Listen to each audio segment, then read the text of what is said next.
जो दोषी है उसको तो अंदर से पता ही है, परंतु मैं इतना ही कह सकता हूँ कि हमारी पकड़ से कोई बच नहीं पाएगा। जो अगर इन्वॉल्व है कहीं भी, कुछ भी थोड़ा सा भी साक्ष्य हमारे पास है, तो 100% उसे जो है जेल भेजा जाएगा।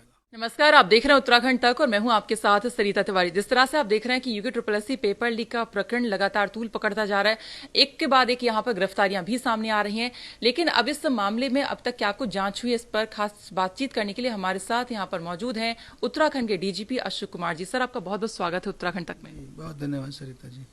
सर, सबसे पहले आपसे यही जानना चाहेंगे, ये जो अभी जांच आप लोग कर रहे हैं, एसटीएफ कर रही है, तो ये जांच अब तक लेटेस्ट में कहां तक पहुंची है? देखिए, जांच क्या 4 तो एफआईआर हैं, उन पे हमारे काम चल रहा है, और चारों एफआईआर में मिलाकर अब तक 47 गिरफ्तारियां हो चुकी हैं। एक जो सबसे पहले स्नातक स्तरीय परीक्षा की थी, फिर जो है सचिवालय रक्षक की थी, फिर वन दरोगा की जो ऑनलाइन परीक्षा हुई थी, और एक केस हमारे पास जो 2016 की भर्ती का है, जो वीडियो एंड वीपीडीओ, वो भी हमारे पास विजिलेंस से ट्रांसफ़र हुआ था एसटीएफ में। तो इन चारों में मिलाकर अभी तक 47 गिरफ्तारी हो चुकी है। ठीक है। दूसरा यहाँ पर जैसे अभी एक सादिक मूसा को अरेस्ट किया है और हाकम सिंह, एक बड़ा नाम बीच में सामने आ रहा था, इसे अरेस्ट किया है। अब हमने ये भी सुना था कि ये जो आरोपी हैं बाहर जो है पनाह लेने की फिराक में थे, लेकिन आपके नेतृत्व में जिस तरह से एसटीएफ ने यहाँ पर काम किया है और बखूबी इन्हें पकड़ा है, तो ये जो पकड़ा है कैसे पकड़ा, मतलब कितनी मुश्किल आप लोगों को हुई ये सारी चीजें करने में? देखिए, कोई भी अरेस्ट जब की जाती है, ऑफ कोर्स जो दूसरा आदमी बचने का प्रयास करता है, किंतु ये तो जैसे बोलते हैं ना, पुलिस चोर का खेल तो एक वो चलता है, तो कौन ऊपर आता है ये उसकी बात है। तो ये हमारी ओवरऑल स्ट्रेटजी सफल रही कि हमने उनको अपने ऊपर हावी नहीं होने दिया, और हमने बहुत ही लगभग 2 महीने के समय में इतनी ज़्यादा गिरफ्तारियां की हैं। बिल्कुल, 2 महीने में 47 गिरफ्तारियां काफी होती हैं। और दूसरा, क्या आपको लग रहा है कि मतलब जो आरोपी ऐसे होंगे जिनको पता होगा कि वो इसमें संलिप्त हैं, तो वो भी कहीं ना कहीं भागने की फिराक में मतलब ऐसा कुछ प्लानिंग कर रहे होंगे? देखिए, बिल्कुल पॉसिबल है, क्योंकि अभी कुछ कुछ एक में अभी गिरफ्तारियां शुरू हुई हैं, जैसे 2016 वाले केस में शुरू हुई है अभी, या कि वन दरोगा वाले में हुई है, उसमें भी मेन लोग अभी हमारी गिरफ्त में आना बाकी हैं। तो ऑब्वियसली हर आदमी प्रयास करता है, जो दोषी है उसको तो अंदर से पता ही है, परंतु मैं इतना ही कह सकता हूँ कि हमारी पकड़ से कोई बच नहीं पाएगा।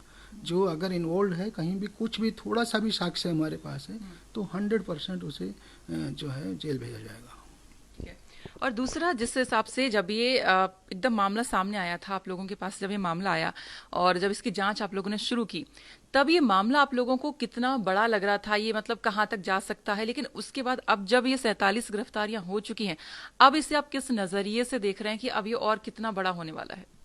देखिए, तब इतना अंदाज़ा तो नहीं था कि इतना बड़ा हो जाएगा, क्योंकि इसमें हमारे पास एसटीएफ के पास जांच, हमारे पास जांच आई थी, मुख्यमंत्री जी ने निर्देशित किया था, हमने वो एसटीएफ को दिया, तो वो उन्होंने बताया कि इसमें घपला है, अच्छा बड़ा घपला है। तो हमने माननीय मुख्यमंत्री जी के संज्ञान में लाया, तो उन्होंने, और मैंने कहा इसमें एफआईआर की ज़रूरत है, तो उन्होंने कहा ज़रूर करो और गिरफ्तारियाँ करो।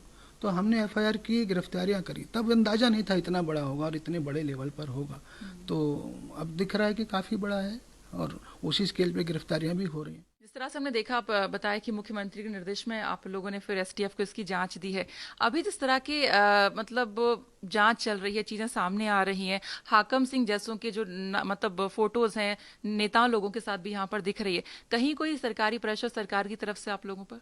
बिल्कुल भी नहीं, बिल्कुल भी नहीं। जैसा मैंने कहा, जब हमने माननीय मुख्यमंत्री जी से कहा कि इसमें घपला है, इसमें एफआईआर की ज़रूरत है, उन्होंने तत्काल कहा ज़रूर एफआईआर करो। हमने बाकी केसेस में, बाकी भर्तियों में भी जहां कहा कि इसमें भी घपला प्रतीत हो रहा है, उन्होंने तत्काल एफआईआर की अनुमति दी, और 100% निष्पक्षता और पारदर्शिता से अभी तक हमारी एसटीएफ जांच कर रही है, और हमारे ऊपर किसी तरह का कोई दबाव नहीं है।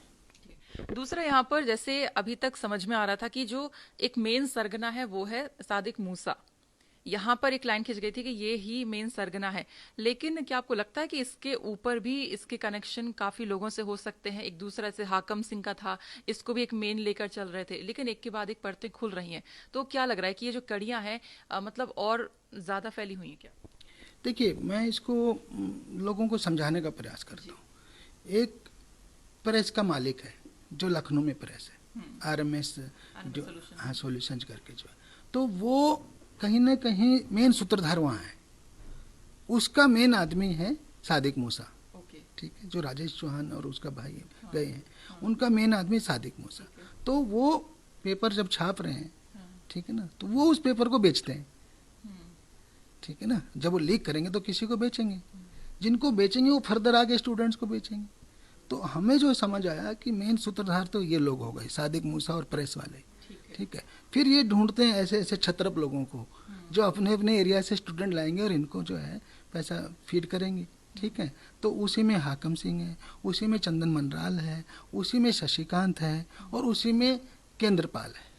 तो इन्होंने अलग अलग एरिया से स्टूडेंट्स को लिया और उनको पेपर लीक कराया। पेपर जो है एक जगह, एक किसी जगह पे बैठा करके उनको जो है पेपर दिखाया गया, रटवाया गया, तैयारी की गई। तो इस तरह से ये जो है मतलब एक सेंट्रल हो गया और उसके चारों ओर 4-5 ऐसे लोग हो गए जो उनको फीड करते हैं।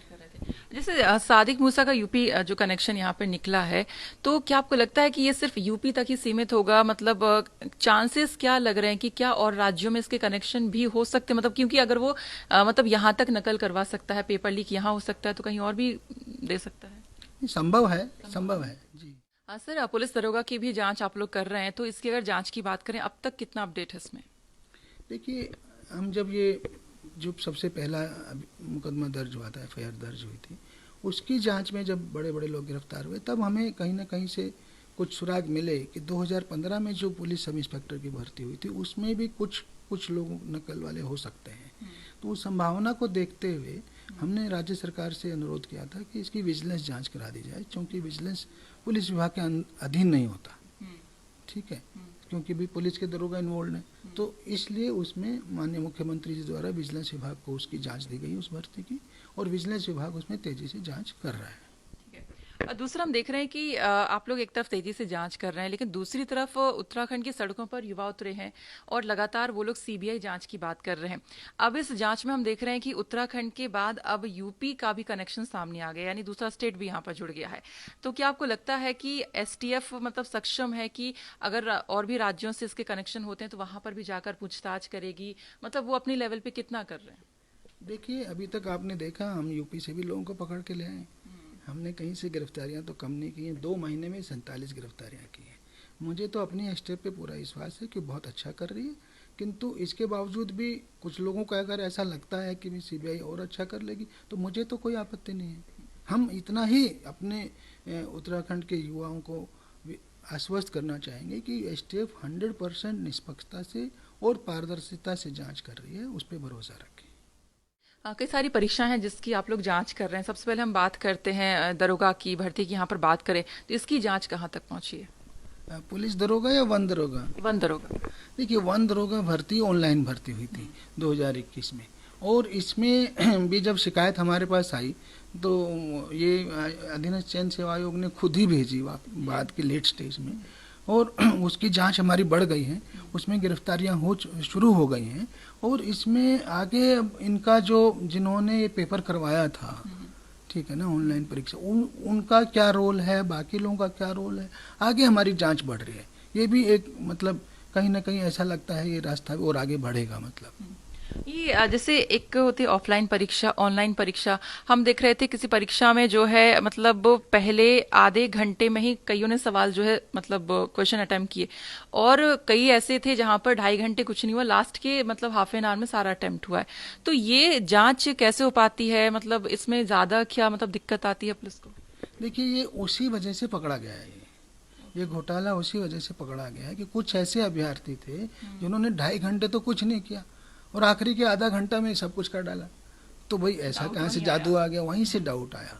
तो फिर वो उसमें ऐसा संभव है ना कि पहले आप कहीं किसी तरह से पेपर को बाहर कराइए, उसे सोल्व कराइए, और लास्ट में जब आपका सोल्व हो जाए तब आप आंसर गोले लगा दीजिए। कंप्यूटर किसने हैक किया था, किससे वो सॉल्व करवाया बाहर, तो ये मतलब ये भी जांच चल रही होगी? बिल्कुल जांच चल रही है, और हमारा प्रयास रहेगा कि इसमें भी हम बिल्कुल आखिरी कड़ी तक पहुंचे। अभी एसटीएफ लगातार जांच कर रही है, क्या लग रहा है? और मतलब कितना और वक्त लग सकता है? मतलब क्योंकि जिस तरह से शुरू में जब ये मामला आया था तब शायद इतना बड़ा नहीं लग रहा था, लगता था कि हो सकता है कुछ नकल माफिया होंगे, दैट्स इट। लेकिन धीरे धीरे 47 गिरफ्तारियां का काफी बड़ा आंकड़ा होता है और धीरे धीरे बढ़ ही रहा है, कम नहीं हो रहा है। तो ऐसे में अब आपको क्या लग रहा है कि ये जो जांच अगर ऐसी ही चलती रही तो कितना और समय लग सकता है?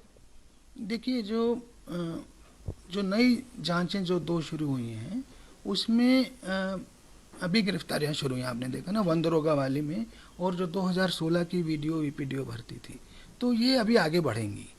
और जो पहले वाली जांच थी, सबसे पहले जो वो स्नातक स्तरीय परीक्षा वाली, उसमें आपने देखा कि हमने गैंगस्टर एक्ट भी रजिस्टर कर दिया है। तो उसमें जो बड़े माफिया, उनकी संपत्तियां भी जब्त कराने के और हम संपत्तियां आइडेंटिफाई करने में लगी हुई है हमारी टीमें। चलिए सर, बहुत बहुत शुक्रिया आपका उत्तराखंड तक से बातचीत करने के लिए। धन्यवाद।